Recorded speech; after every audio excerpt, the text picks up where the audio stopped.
नमस्कार, मैं हूं रवि कुमार और आप देख रहे हैं मेरे साथ क्रिकेट केसरी। रांची में चौथे टेस्ट के चौथे दिन भारत ने इंग्लैंड पर 5 विकेट से जीत हासिल की, जिसमें शुभमन गिल और ध्रुव जुरैल अविजित रहे।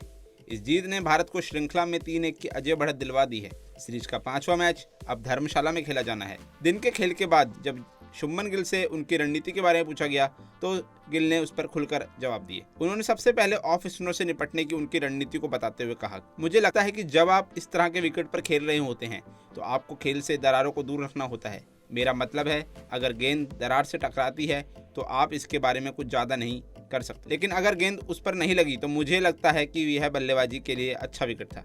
मेरे पास ऑफ स्पिनरों के लिए एक अच्छी योजना थी। मैंने योजना बनाई कि मैं एलबीडब्ल्यू को खेल से बाहर रखूंगा। मैंने हमेशा ऑफ स्पिनरों को विकेट के नीचे खेलने की ही कोशिश की। इस खेल में मुझे उस पर अमल करना था और बस शांत रहना था और ऑफ स्पिनरों को खेल में ज़्यादा संकोच नहीं करना था। गिल ने कुलदीप और जुरैल के बीच हुई साझेदारी पर भी बात करते हुए कहा, कल ध्रुव 30 रन पर नॉट आउट थे और कुलदीप यादव 17 रन पर। हमने सोचा था कि हम इंग्लैंड को 80 से 100 रनों के बीच तक की बढ़त तक रोक देंगे, लेकिन जिस तरह से इन दोनों ने बल्लेबाजी की वह सबकी उम्मीदों से बढ़कर निकली। जिस तरह से ध्रुव ने बल्लेबाजी की वह जरूरत पड़ने पर स्पिनरों का सामना करने के लिए इतना परिपक्व था और उन्होंने शानदार बल्लेबाजी की। उनका बखूबी साथ आकाशदीप, कुलदीप और सिराज ने निभाया। फिर एक बार जब हम बढ़त को 40-50 रनों के अंदर ले आए तो हमें पता था कि अब हम खेल में वापस आ चुके हैं और हमारे गेंदबाजों को सिर्फ बल्लेबाजों पर दबाव बनाए रखना होगा। मैंने ध्रुव से बस इतना ही कहा था कि आपने पहली पारी में शानदार बल्लेबाजी की है और उसी मानसिकता के साथ अब आपको बल्लेबाजी करनी है। ऑफ स्पिनरों को नकारने के लिए पैरों का इस्तेमाल करना ज़रूरी है। शुभमन गिल ने पोस्ट मैच प्रेजेंटेशन के दौरान मेजबान प्रसारक से बात करते हुए कहा, जिस तरह से वह उतरे और खेले काफ़ी सुंदर था। इंग्लैंड की गेंदबाजी पर बात करते हुए गिल ने कहा कि उन्होंने हम पर बहुत दबाव डाला था, लेकिन हमारे सलामी बल्लेबाजों ने हमें अच्छी शुरुआत दी। कुछ विकेट गंवाने से दबाव जरूर आ गया, लेकिन जुरैल ने आकर दबाव हटा दिया। आपको स्थिति के अनुसार खेलना होता है, आपको स्थिति को देखना होता है।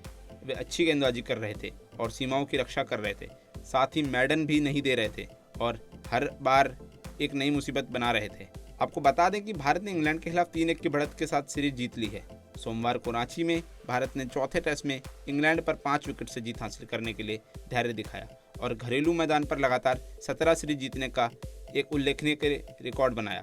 इस जीत के साथ भारत ने 5 मैचों की श्रृंखला में 3-1 की बढ़त हासिल कर ली है, जिससे 7 मार्च को होने वाला धर्मशाला का मैच अब मात्र औपचारिकता रह गया है। आपको बता दें कि ब्रेंडन मैकुलम के नेतृत्व में इंग्लैंड की ये पहली सीरीज हार है। जब से ब्रेंडन मैकुलम ने इंग्लैंड की टीम की कोचिंग संभाली है, इंग्लैंड अभी तक एक भी सीरीज नहीं हारा था। यहाँ तक कि इस सीरीज से पहले भी यही देखा जा रहा था कि रोहित शर्मा का रिकॉर्ड टूटेगा या फिर ब्रेंडन मैकुलम का। शुभमन गिल और ध्रुव जुरैल के बीच नवाद 72 रनों की साझेदारी से भारत को झटकों से उबारा गया और फिर मैच में वापसी कराते हुए एक ऐतिहासिक जीत दर्ज की। सुबह के सत्र में रोहित शर्मा ने 55 रनों की महत्वपूर्ण पारी खेली और यशस्वी जायसवाल ने उनका अच्छा साथ निभाया। अब आप हमें बताइए कि चौथे टेस्ट में जीत का असली हीरो आखिर कौन है? हमें कमेंट सेक्शन में जरूर बताएं। साथ ही इसी तरह की क्रिकेट से रिलेटेड खबरों को देखने के लिए हमारे चैनल क्रिकेट केसरी को सब्सक्राइब करें और वीडियो को लाइक और शेयर करना ना भूलें।